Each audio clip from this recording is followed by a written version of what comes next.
मीरा भाईंदर आणि आसपासच्या परिसरातील सर्वसामान्य जनतेचे प्रश्न सोडवण्यासाठी लोक दरबाराचं आयोजन करण्यात आलेलं आहे आणि मी प्रामुख्यानं सांगितलं होतं की ह्या शहराचा मंत्री, कारण शेवटी गेल्या अनेक वर्षापासून म्हणजे जवळजवळ 17 वर्ष मी या शहराचं प्रतिनिधित्व करतोय आणि मीरा भाईंदर शहराला पहिल्यांदा मंत्रिपदाचा मान एकनाथ शिंदे साहेब आणि आमच्या देवेंद्रजी फडणवीस साहेबांनी दिलेला आहे आणि त्यामुळे शासकीय सगळ्या अधिकाऱ्यांना एकत्र करून त्यांना न्याय देण्याचं काम लोक दरबाराच्या माध्यमातून आम्ही दर महिन्याला करणार आहोत आणि मीरा भाईंदर शहरातील सर्व ठिकाणी मीरा रोड, भाईंदर आणि त्याचबरोबर भाईंदर पश्चिम या वेगवेगळ्या ठिकाणी लोक दरबाराचं आयोजन दर महिन्याला आम्ही करणार आहोत आणि त्या माध्यमातून सर्वसामान्य जनतेला कसा न्याय मिळेल यासाठी आम्ही प्रयत्न करणार आहोत. परंतु शेवटी आमचं प्रशासन आहे, अतिशय चांगल्या प्रकारे काम आमचे कमिशनर राधा विनोद करतायत, आमचे बाकीचे जिल्हाधिकारी कार्यालयातील आमचे अधिकारी करतायत.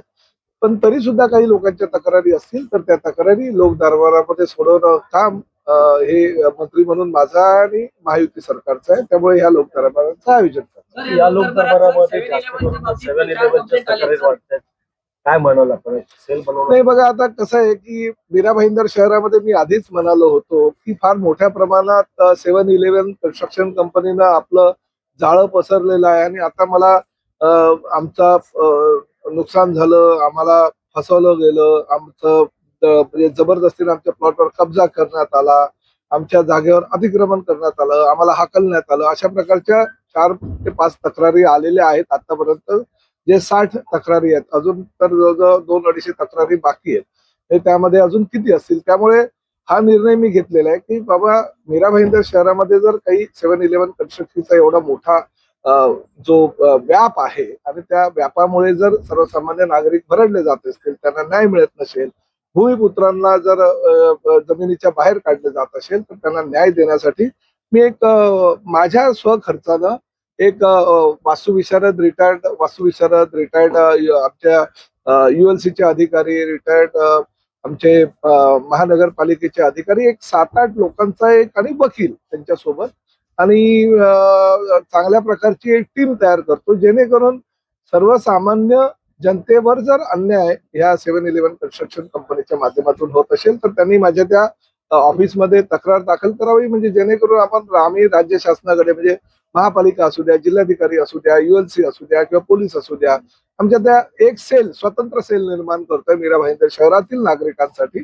त्या सेलच्या माध्यमातून जनतेला न्याय मिळवून देण्याचा मी प्रयत्न करतो. सर, मित्र पक्षाचे आमदार आहेत, त्याने तुमचे पण खास मित्र आहेत, नक्की न्याय मिळेल?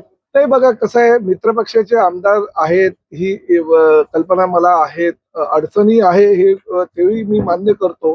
परंतु शेवटी मी जो काही निर्णय घेईल तो निर्णय हा सर्वसामान्य जनतेसाठी असेल आणि माननीय मुख्यमंत्र्यांना आणि उपमुख्यमंत्र्यांना ह्या बाबतीत मी सांगेल. त्यामुळे मला असं वाटतं की जनतेला न्याय देणं हे आमचं कर्तव्य आहे. कोणी जर चुकीच्या पद्धतीनं, भले प्रताप सरनाईक मंत्री आहे पण प्रताप सरनाईकनी जर कोणावर अन्याय केला, अत्याचार केला आणि असं जर जबरदस्ती केली तर प्रताप सरनाईकच्या पण तक्रारी लोकांनी करायला पाहिजे, जेणेकरून तक्रारदाराला न्याय मिळेल. परंतु ती तक्रार खरी असली पाहिजे.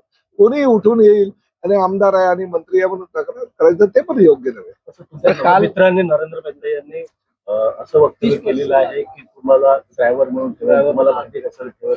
बघा, एक गोष्ट मी सांगू का, ते 3 दिवसापूर्वी कुठेतरी ये ठाणे से कोई बेवकूफ आता है और कुछ भी बोलता है, नंतर ड्रायव्हर म्हणून त्यांनी बसायला. मला आनंद आहे त्या गोष्टीचा. शेवटी मी सुद्धा गेली अनेक वर्ष रिक्षावर ड्रायव्हर म्हणून काम करत होतो, परंतु शेवटी ते मला ड्रायव्हर ठेवणार नाही एवढं नक्की. याचं कारण असं आहे, मला सगळ्या आतल्या आणि बाहेरच्या गोष्टी सगळ्या ड्रायव्हर असल्यावर कळतील ना, त्यामुळे ते ड्रायव्हर म्हणून तरी मला ठेवणार नाही हे मात्र नक्की. आणि शेवटी कसं आहे की मी म्हणजे एकदम शांत स्वभावाचा आहे, तुम्हालाही कल्पना आहे. महावीरांनी जे काही नियम घालून दिलेले आहे सर्वसामान्य जनतेसाठी, म्हणजे महावीरांच्या विचारानं चालणारा प्रताप सरनाईक आहे.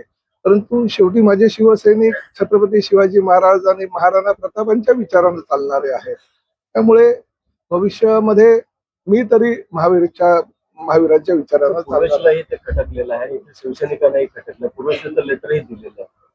काय पूर्वेश हल्ली मुलं एवढी मोठी झालीत ना, काही निर्णय घेत असताना बापाला न विचारता काही निर्णय घेत असतात. त्यामुळे त्यामध्ये आता काय वय झालंय मुलांचं, आम्ही काय बोलणार, मोठे झाले ते. सर इकडचे सर, हिंदी में बताइए. मी तेच सांगितलं ना, की प्रताप सरनाईक महावीरांच्या माध्यमातून जे काही त्यांनी विचार दिलेले आहेत त्या विचारानं चालणारं आहे. परंतु माझे शिवसैनिक छत्रपती शिवाजी महाराज आणि त्याचबरोबर महाराणा प्रतापांच्या विचाराचे आहे, त्याला मी काय करतो. साहेब, एक प्रश्न असा आहे की कला दालनाचं उद्घाटन नोव्हेंबर महिन्यात झालेलं आहे, मात्र केवळ अजून महापालिकेचं धोरण निश्चित झालेलं नाही. त्यामुळे सर्वसामान्यांसाठी ते खुलं झालेलं नाही. आज शाळेच्या सुट्ट्या चालू झाल्या आहेत, परंतु लहान मुलांना याचा उपयोग घेता येत नाही. त्यातच आज महापौराने असं पत्र दिलेलं आहे की आज याचं धोरण निश्चित झालेलं नसताना लोकदरबाराला इथे परवानगी दिलेली आहे, ती चुकीची आहे. तर त्या संदर्भात आपलं काय म्हणणं?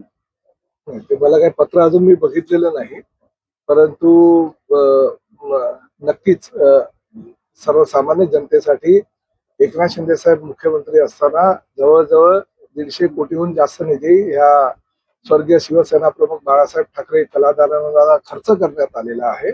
आणि ही गोष्ट पण तेवढीच खरी आहे की नरेंद्र मेहता असू द्या किंवा डिंपल मेहता असू द्या, ह्या मेहता परिवाराचा नेहमीच बाळासाहेब ठाकरे कलादालनाला विरोध होताच आहे. कारण जेव्हा पहिल्यांदा बाळासाहेब ठाकरे कलादालन व्हावं हे जेव्हा सभागृहामध्ये आलं तेव्हा आमच्या सगळ्या शिवसेनेच्या नगरसेवकांवर त्यांनी गुन्हे दाखल केले. त्यामुळे त्यांचा विरोध आम्हाला अपेक्षितच आहे.